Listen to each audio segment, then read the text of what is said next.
은퇴하면 다 비슷해질 줄 알았죠. 예전엔 그랬어요. 직장 다니고 월급 받고 애 키우고 집 장만하고 그렇게 살다 보면 은퇴하면 다들 비슷한 삶을 살게 되는 줄 알았죠. 회사도 없고 직함도 없고 출근도 없으니까요. 누구나 평범한 노후를 보내게 될 거라고 막연히 생각했습니다. 그런데 막상 주변을 보면 전혀 그렇지 않습니다. 은퇴 이후에야 오히려 격차가 더 또렷하게 보이기 시작합니다. 누군가는 여행 다니며 여유롭게 살고, 누군가는 재취업을 고민하고, 누군가는 병원비 걱정에 잠을 설칩니다. 같은 나이, 같은 시기에 은퇴했는데, 왜 삶의 모습은 이렇게 다를까요? 요즘 많이 나오는 말이 있습니다. 노후에도 계급이 생긴다. 조금 자극적으로 들릴 수도 있지만, 현실을 보면 완전히 틀린 말도 아닙니다. 특히 상위 10%와 나머지의 차이는 단순히 돈의 많고 적음이 아니라 삶의 선택권 차이로 나타납니다. 오늘은 이 이야기를 조금 현실적으로, 하지만 누구나 공감할 수 있는 관점에서 편하게 풀어보려고 합니다. 은퇴 준비를 아직 시작하지 않은 분도, 이미 하고 있는 분도, 아, 이런 차이가 생기는구나. 고개를 끄덕이실 수 있을 겁니다. 노후의 진짜 격차는 자유에서 생긴다. 많은 사람들이 노후 격차를 이야기할 때 단순히 자산 규모만 떠올립니다. 하지만 실제로는 돈의 액수보다 선택권의 차이가 더 큽니다. 은퇴 후 상위 10%가 가진 가장 큰 특징은 하고 싶지 않은 일을 안 해도 된다는 겁니다. 일을 아예 안 해도 되고, 하고 싶으면 취미처럼 할 수 있고, 돈 때문에 억지로 무언가를 하지 않아도 됩니다. 반면 준비가 부족한 경우 일을 계속해야 하는데, 그게 선택이 아니라 생존이 됩니다. 이 차이는 생각보다 큽니다. 그리고 시간이 갈수록 더 커집니다. 격차는 은퇴 직후가 아니라 70대부터 벌어진다. 은퇴 직후엔 다들 비슷해 보입니다.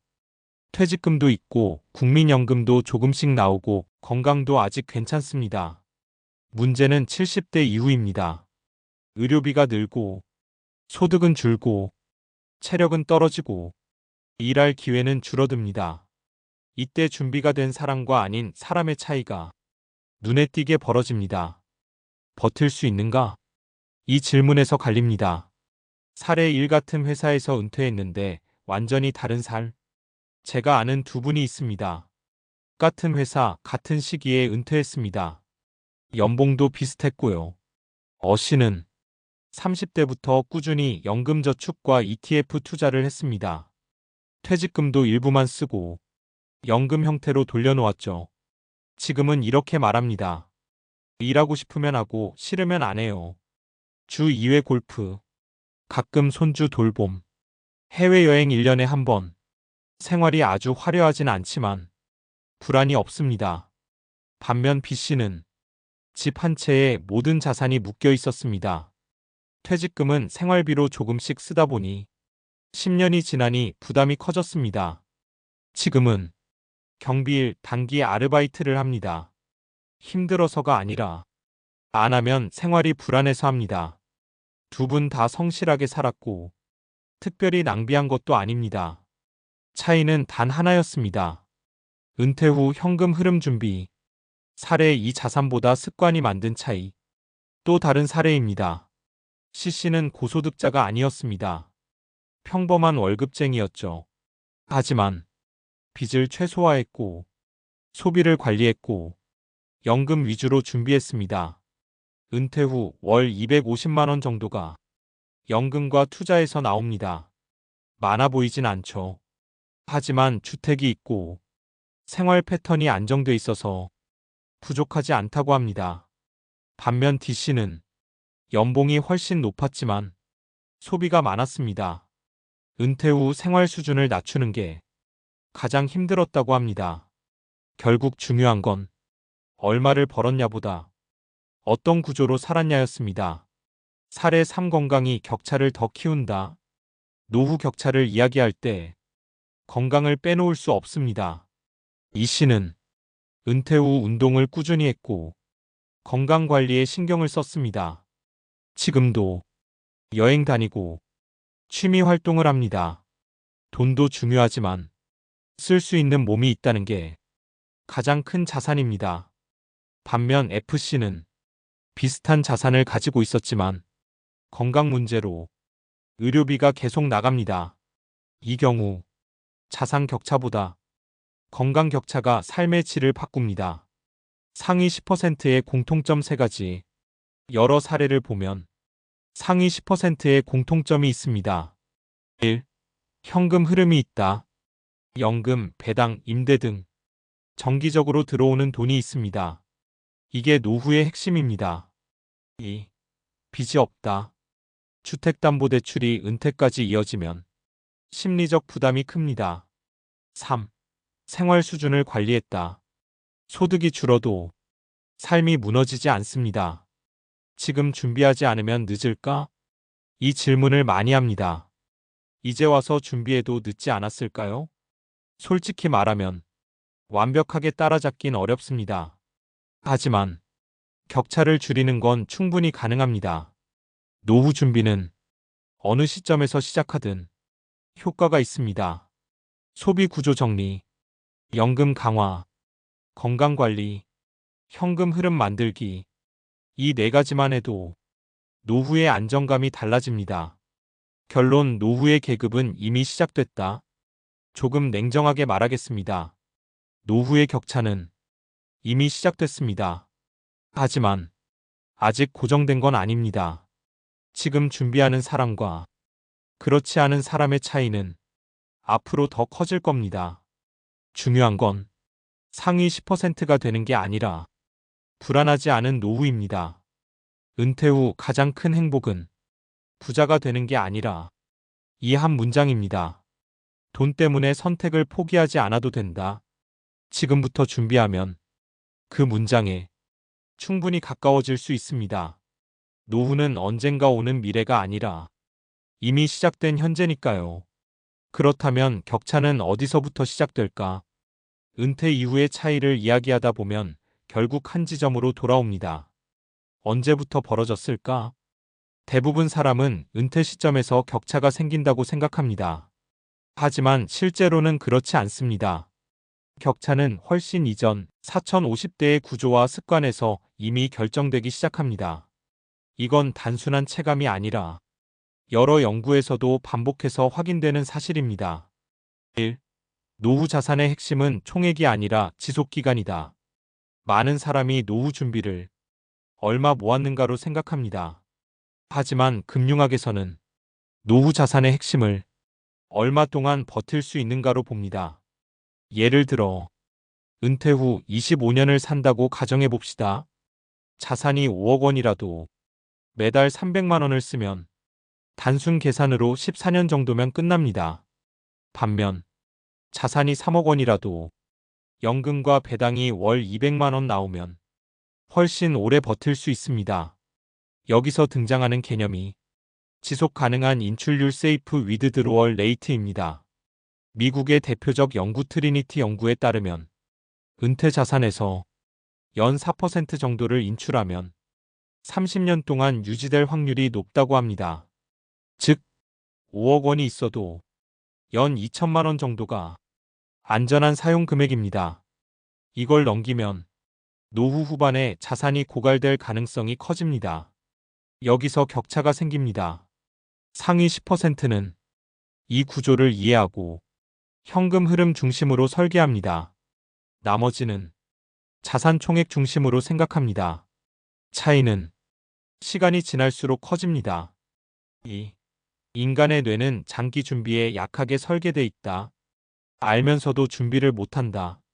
이건 의지의 문제가 아니라 뇌 구조의 문제이기도 합니다. 행동경제학과 신경과학 연구를 보면 인간의 뇌는 미래의 자신을 거의 타인처럼 인식합니다.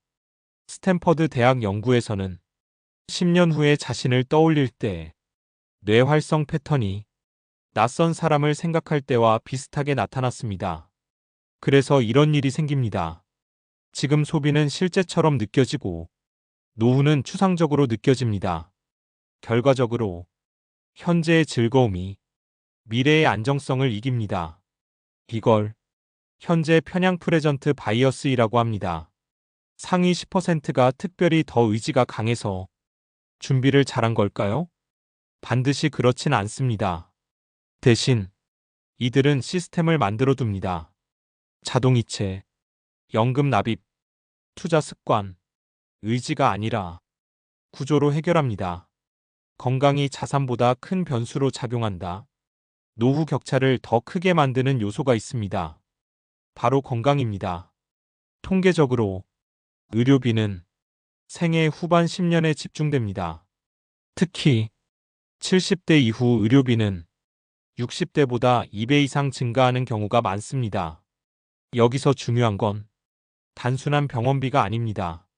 장기 치료, 간병, 활동 제한, 이 세 가지가 삶의 질과 비용을 동시에 바꿉니다. 재미있는 연구가 있습니다. 미국에서 진행된 장기 추적 연구에 따르면 은퇴 후 행복도를 결정하는 요소는 자산보다 건강과 사회적 관계의 영향이 더 컸습니다. 즉, 돈이 많아도 건강이 나쁘면 행복도가 크게 떨어집니다. 반대로 자산이 아주 많지 않아도 건강하고 관계가 안정적이면 삶의 만족도가 높습니다. 그래서 상위 10%의 공통점 중 하나는 단순히 돈이 아니라 건강관리 습관입니다. 운동, 식습관, 수면, 스트레스 관리. 이건 노후 준비의 일부입니다. 부가 요소가 아니라 핵심 요소입니다. 4. 격차를 만드는 가장 큰 변수 복리의 시간. 노후 준비에서 가장 과학적으로 확실한 요소는 시간입니다.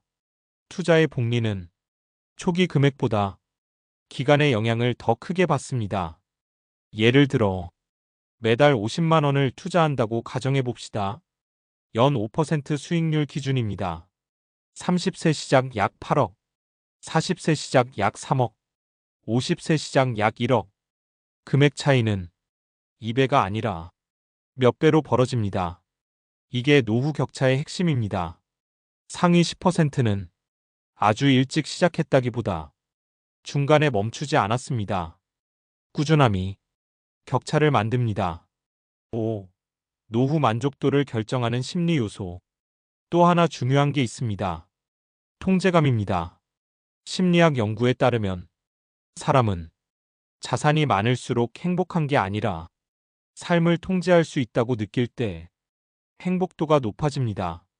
은퇴 후 격차는 바로 여기서 체감됩니다. 언제 일할지, 어디서 살지, 무엇을 할지, 이 선택이 가능하면 삶의 만족도가 높습니다. 선택이 불가능하면 불안이 커집니다.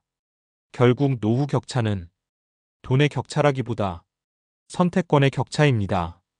6. 지금 시점에서 가장 현실적인 전략. 그렇다면 지금부터 무엇을 해야 할까요? 과학적 경제적 관점에서 효과가 큰 순서를 정리해보면 이렇습니다. 1. 고정지출 구조 점검. 노후에 가장 위험한 건 높은 고정지출입니다. 이 연금 비중 확대, 국민연금, 퇴직연금, 개인연금, 이 세 가지가 노후 안정의 핵심입니다. 3. 건강 투자. 운동은 가장 확실한 노후 준비입니다. 의료비 절감 효과가 큽니다. 4. 현금 흐름 만들기. 배당, 이자, 임대, 연금, 정기 수입이 심리 안정에 결정적입니다. 마무리 아직 늦지 않았다는 근거. 희망적인 이야기도 있습니다. 행동경제학 연구에 따르면 사람은 구체적인 미래를 그릴 때 준비 행동이 크게 증가합니다. 즉, 막연한 노후가 아니라 현실적인 노후를 상상하면 행동이 바뀝니다. 지금 이 글을 읽고 있다는 건 이미 출발선에 서 있다는 뜻입니다. 노후의 계급은 완전히 고정된 구조가 아닙니다. 하지만 시간이 지날수록 굳어집니다. 지금 할 수 있는 가장 좋은 선택은 거창한 계획이 아니라 이겁니다. 흐름을 만드는 것. 작은 연금, 작은 투자, 작은 습관. 이게 쌓이면 격차는 줄어듭니다. 노후의 상위 10%가 되는 건 특별한 사람이 아니라 꾸준한 구조를 만든 사람입니다. 그리고 그 구조는 오늘부터도 만들 수 있습니다.